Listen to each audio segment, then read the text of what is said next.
సమాజం కోసం అహర్నిశలు కృషి చేసిన మహనీయుడు మహాత్మా జ్యోతిరావు పులే అని ఉదయగిరి ఎమ్మెల్యే కాకర్ల సురేష్ కొనియాడారు. మహాత్మా జ్యోతిరావు పులే 199వ జయంతిని పురస్కరించుకుని బింజమూరులోని తెలుగుదేశం పార్టీ ప్రధాన కార్యాలయంలో ఆయన చిత్రపటానికి పూలమాలలు వేసి ఘనంగా నివాళులర్పించారు. ఈ సందర్భంగా ఎమ్మెల్యే మాట్లాడుతూ ప్రజాసేవలో భాగంగా సమానత్వం, సామాజిక న్యాయం కోసం పూలే చేసిన సేవలు చిరస్మరణీయమని పేర్కొన్నారు. ఆయన చూపిన మార్గం నేటి తరానికి ఆదర్శంగా నిలుస్తోందని తెలిపారు.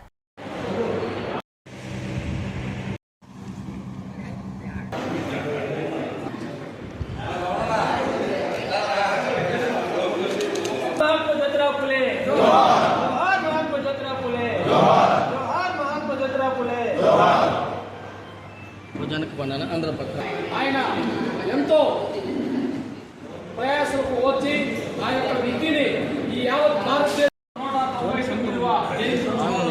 ఈరోజు జరుపుకుంటున్నారు. అదే కోణంలో మన ఉదయగిరి కాన్స్టిట్యూన్సీలో మన ఎమ్మెల్యే గారి ఆఫీస్లో మనందరం కూడా ఈరోజు ఆయన యొక్క జన్మదిన శుభ సందర్భంగా మనందరం ఆయన్ని జ్యోతిరావు పూలే గారి 199వ జయంతిని ఈరోజు మనం సెలబ్రేట్ చేసుకుంటా ఉన్నాం. 1827 సెప్టెంబర్ ఏప్రిల్ 14న ఏప్రిల్ 11న జన్మించడం జరిగింది. ఒకసారి మీరు చూస్తే ఇండిపెండెన్స్ కంటే ముందు సమాజంలో మూఢనమ్మకాలు, అంధవిశ్వాసాలతో నలిగిపోతూ అణగారిన బడుగు బలహీన వర్గాలకు మహాత్మా జ్యోతిరావు పూలే కొత్త దారి చూపించి చేయిపెట్టి నడిపించారు. ఆ రోజున మీకు తెలుసు, ఈ రోజున మనకు టెక్నాలజీ అందుబాటులో ఉంది, కానీ దాదాపుగా 150 సంవత్సరాలు 140 సంవత్సరాల తర్వాత ఈ రోజున మనం చూసుకుంటే మనకున్న ఇప్పుడున్న ఫెసిలిటీస్ అప్పట్లో ఏమీ లేవు. అంటే ఒక ఊరు ఉంది అంటే ఆ ఊరికి ఎక్కడ కనెక్షన్ కూడా ఉండే పరిస్థితి లేదు.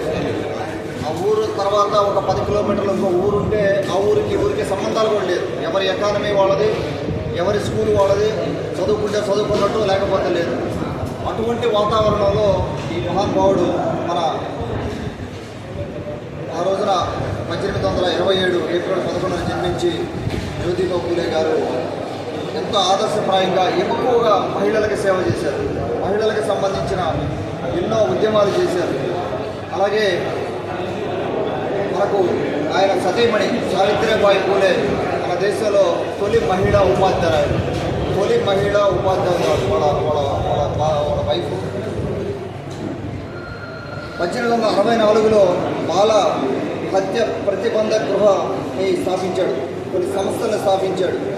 అలాగే ఎంతోమంది ఆడపిల్లలకి చదువు చెప్పించాలని చేశాడు.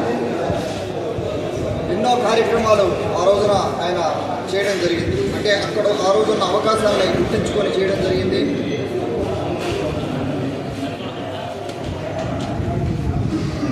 అలాగే 1873 సెప్టెంబర్ 24న సత్యశోధక సమాజాన్ని పూలే గారు స్థాపించడం జరిగింది. దేశంలో ఇది మొట్టమొదటి సంస్కరణ ఉద్యమం. అలాగే శూద్రుడు, అతి శూద్రులపై నాటి సమాజంలోని కొన్ని వర్గాలు ప్రదర్శించే క్రూర వైఖరిని పూలే తులనాత్మకంగా పరిశీలించాడు. సహపంచి భోజనానికి సంసిద్ధత ప్రకటించాడు. ఆ రోజుల్లో అంటరానితనం, రకరకాల భావాలతోటే సమాజం ఉన్నప్పుడు మార్పు తీసుకురావడానికి ఆయన కృషి చేయడం జరిగింది. ఆయన జీవితం ప్రపంచానికి ఆదర్శంగా ఆ రోజుల్లో అప్పటి నుంచి తర్వాత మన బాబాసాహెబ్ అంబేద్కర్ గారు కూడా ఆయన నుంచి పూర్తి తీసుకొని అలాగే స్త్రీ విద్యను ఎక్కువగా ప్రోత్సహించాడు. సమాజంలో వారిని ఉన్నత స్థానంలో ఉంచేందుకు పోరాటం చేశారు. అలాగే బీసీలని అణిచివేయడం లక్ష్యంగా రాజకీయ ప్రేరేపిత దాడులు కానీ ఆ రోజుల్లో ఏదైనా జరిగినా కూడా వాటి కోసం పోరాటం చేయడం జరిగింది. సమాజం కోసం జీవితాన్ని త్యాగం చేసిన ఆధునిక సమాజ రూపకర్త మహాత్మా జ్యోతిరావు పూలే గారు. ఆ రోజు నుంచి కూడా మన అన్న ఎన్టీఆర్ గారు తెలుగుదేశం పార్టీని 1983లో స్థాపించిన దగ్గర నుంచి బీసీ సామాజిక వర్గాలకి ఎంత పెద్దపీట వేశారో అందరికీ తెలిసిన విషయం. ఆ రోజు నుంచి ఈ రోజు వరకు ఎన్నో బీసీ సంక్షేమ పథకాలు ఆయన ఆదర్శంగా తీసుకొని, అలాగే బాబాసాహెబ్ అంబేద్కర్ గారి ఆదర్శంగా తీసుకొని ఎన్నో కార్యక్రమాలు మనం చేయడం జరిగింది. కార్యక్రమాలన్నీ కూడా మనకు అందరికీ తెలుసు. మనం ముఖ్యంగా మనం ఈ రోజున చేయాల్సింది ఉదయగిరి నియోజకవర్గంలో వారి విగ్రహం ఎక్కడా లేదు. రాబోయే జయంతికి ఖచ్చితంగా వారి విగ్రహాన్ని ఆయన చెప్పినట్టు వాళ్ళ సతీమణి విగ్రహం కూడా రెండు కలిపి మనం ఒక ప్లేస్ నిర్ణయించి నాయకులందరం కూడా మనం కూర్చొని మాట్లాడుకొని ఒక ప్లేస్ డిసైడ్ చేసి ఆయన విగ్రహం, ఆయన సతీమణి విగ్రహం పెట్టి వచ్చే జయంతిని మనం సెలబ్రేట్ చేసుకోబోతా ఉన్నాం. ఇది ఆయనకి ఇచ్చే గౌరవం, ఆయన చేసిన సేవలు గుర్తించే గౌరవం, అలాగే మన బీసీ సోదరులకి మనం ఇచ్చే గౌరవం కూడా ఉంది. రాబోయే రోజుల్లో ఆయన పేరు మీద ఇంకేదైనా కూడా కార్యక్రమాలు ఈసారి మనం ఆయన జయంతిని సెలబ్రేట్ చేసినప్పుడు మహిళలు ఎక్కువగా ఉండేటట్టు చూద్దాం. ఎందుకంటే ఆయన చేసిన సేవ అంతా, జీవితాంతం ఆయన చేసిన సేవ అంతా చాలా వరకు మహిళలకి చేశారు. నాకు తెలిసినంత వరకు చిన్నప్పుడు నేను చదువుతున్న పుస్తకాలు కానీ ఈసారి మనం చూసుకుంటే మహిళలకు ఎక్కువ సేవ చేశారు. కాబట్టి మహిళల్లో కూడా అందరినీ ఎక్కువ మంది పిలుచుకొని ఈసారి జయంతి బాగా సెలబ్రేట్ చేసుకుందామని కూడా ఇక్కడ వచ్చిన ప్రతి ఒక్కరికి కూడా, నాయకులకి, కార్యకర్తలకి అందరికీ కూడా ధన్యవాదాలు.